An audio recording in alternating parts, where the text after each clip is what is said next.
Hi guys, may papakita lang ako guys. Kita niyo ba tong box na to?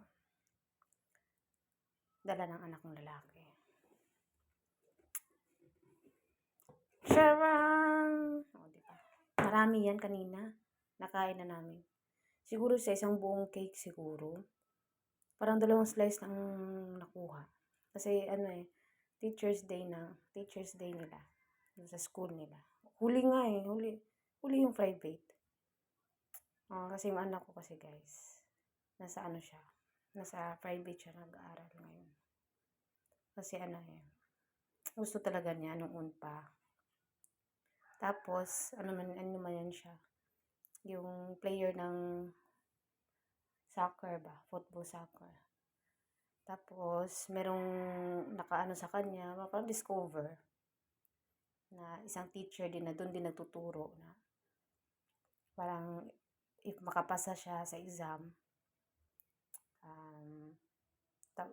diretso interview, kumbaga maging libre. Parang ang pangalan ng school nila Tolerance, Turkish.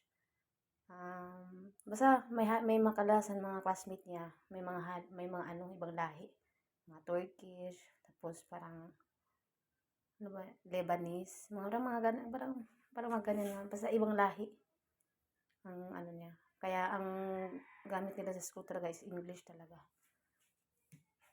Yung nakapasa siya. Kaya sabi ko talaga, kahit gustuin mo namin sa private siya, hindi talaga namin kaya ng papa niya. Sabi niya, hindi may pumakapasa ako.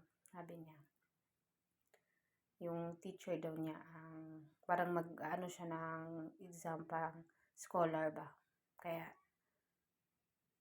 nakapasa naman siya. Kaya ando na siya ngayon. Oo, tapos syempre doon, kadalasan doon, mostly talaga sa mga classmates niya, may mga kaya talaga ba.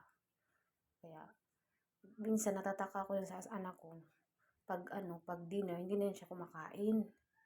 Kaya yung klase nila is 8 ng umaga hanggang 3. Tapos pag 3, practice nila sa school hanggang 6. Uwi naman siya ng 5:30, mga 6 ganyan. Uwi naman siya. Natataka ako sa kanya kasi tapos na akong kumain, ganyan na siya. Kadalasan mga classmate niya ba, nililibre siya. Kumain sila sa labas. May mga classmate niya, may mga sasakyan ba.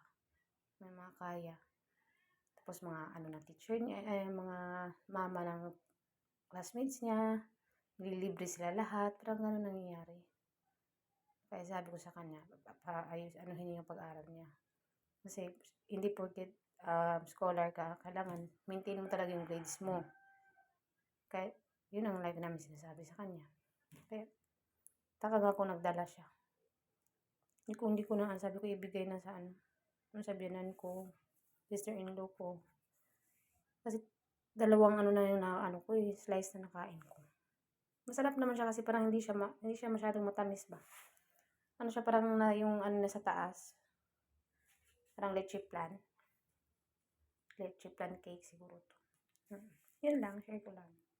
Bye-bye. Buti na lang talaga nagmana sa akin itong mga anak ko. Hindi talaga nahiya na magbalot-balot. Kapag sinasabihan sila na, pwede kayo magdala ng ganyan-ganyan, yung ibang bata nahihiyaman yan. Nagmana talaga sa akin, yung papa na mahiyain Ang sarap na nagmana sa nanay. Ako pag may mga ganyan talaga, pag sinasabing balot agad. Wala nang hiya-hiya. Yan lang. Bye-bye.